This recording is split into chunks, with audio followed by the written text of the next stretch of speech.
Hello and welcome to my channel, Penny Prepper. Today's video, we're going to be discussing blackouts or power outage. Before we get started today, I'm going to ask that you click the like button and subscribe if you're into emergency preparedness, the outdoors, and just learning a few new skills.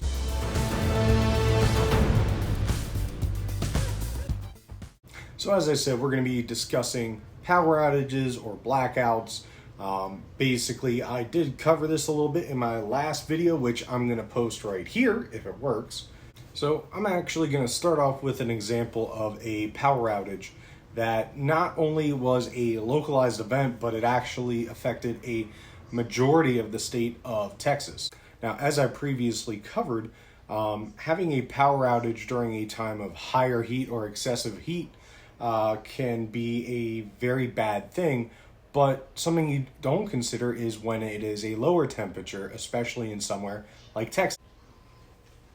So near the beginning of February 2021, there were 3 severe winter storms that Texas had where it actually continued and basically put so much drain on their electrical grid that it ended up failing. Now, something you're probably thinking the same that I did is, it's Texas. How cold can it possibly get in the wintertime? Well, they saw temperatures as low as -2 degrees Fahrenheit. Now, I'll admit, I'm one of those people because I live in a colder climate state that when I heard about the lower temperatures and this extreme case in Texas, I was thinking, oh, it's probably 50 degrees Fahrenheit. And, people are probably putting on their winter jackets and, thinking it's cold out. But in reality, it was a catastrophic event where over 200 people lost their lives.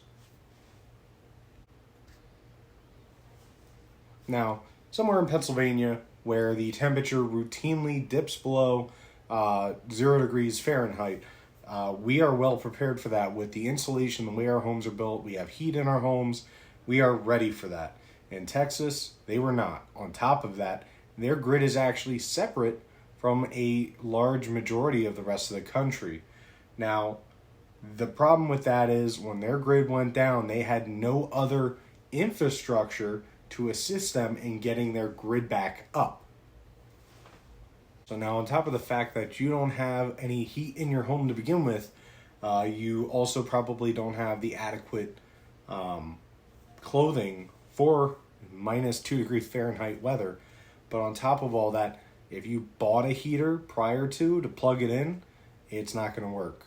If you hopefully have a generator, hopefully it works. But again, most of those people were not in a situation where they had dealt with these extreme temperatures before. So I'm going to state the obvious here, but every climate zone is going to have their own unique challenges. The other video I did was during an extreme heat incident. You can also deal with a different set of challenges during extreme cold. So really it comes down to the temperature zone that you're in, and there are a lot of different challenges based on where you may be. One of the first things that I can obviously recommend to make yourself more ready for power outages is going to be having things that are battery powered or having generators. So if you have flashlights, have extra batteries, make sure that you have a carbon monoxide detector that also has the ability to run on a battery backup. Also, medical equipment, if you have something that is medically necessary, hopefully you have a backup for it and or a generator. And lastly is going to be communication equipment.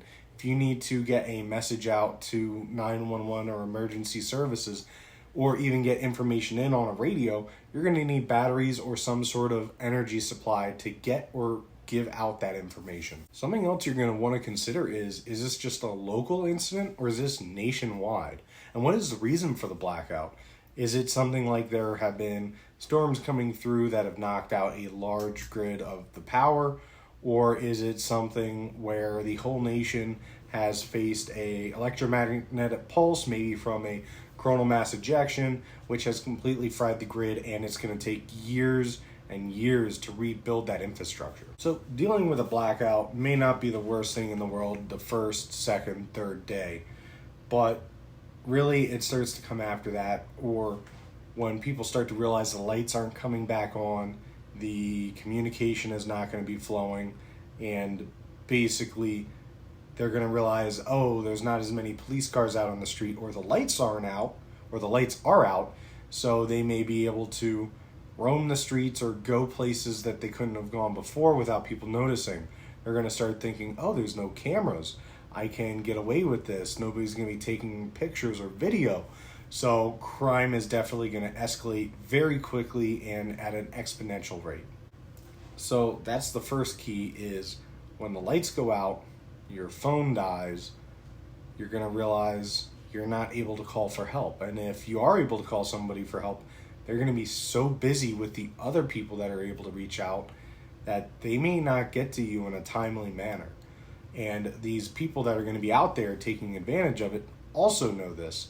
So it's really going to escalate very quickly. You really need to, first of all, make sure that you don't make your home or yourself a target, and also make sure that you are practicing light, smell, and noise discipline. What I mean by that is, if you are able to get a generator, it's going to make noise. You need to figure out a way to dampen that noise, whether it's building some sort of wooden box around it, or creating a way to harvest the energy in the daytime, like through solar panels, and then conserving that at night, or with the smell, if you're cooking things, maybe say you have access to an electric stove.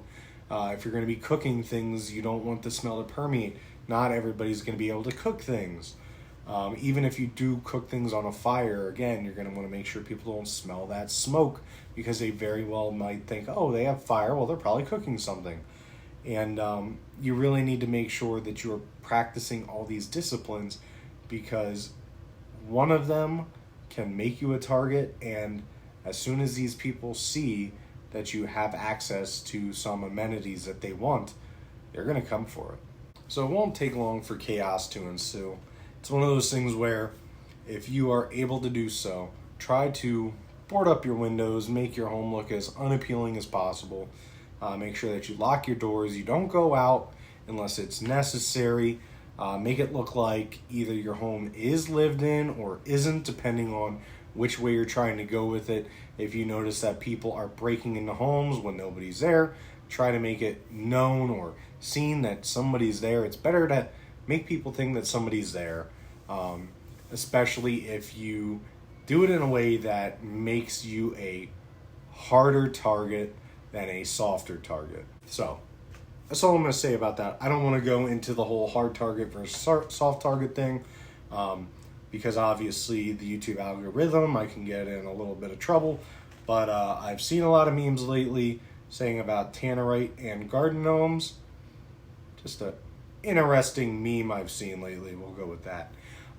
Also, you're going to want to make sure that you're keeping your assets secure, because a lot of times when the power goes out, you're not going to be able to go to the bank, get cash. You're not going to be able to utilize your credit cards. So this is the scenario where having things like silver, gold, precious metals, those are going to come in handy. Now, granted, I doubt if you go to your local grocery store and hand them some silver, they're going to know what to do with it. But you very well, if it lasts more than a week, 2, maybe a month, I guarantee you're going to be able to start trading that for stuff. If you have other things to barter, such as ammunition, rice, things that you do have an excess of, then, it may not be a bad idea to start giving that away or trading it. You may be able to increase value on some things compared to others. Now, there is a whole lot of stuff I could talk about as far as power outages, such as transportation. You're probably going to need a bicycle, because the pumps at the gas station probably aren't going to work. You're not going to be able to get gasoline. Same with traffic lights. Traffic lights probably aren't going to be working after so long. A lot of your landline probably won't work after a little while, because I know that is powered by a separate entity than your house lights are, but after a little while, that's probably going to run out of power. There is a whole slew of little things that are going to start to go down. The grid is going to start to go down, and things are going to start to fail.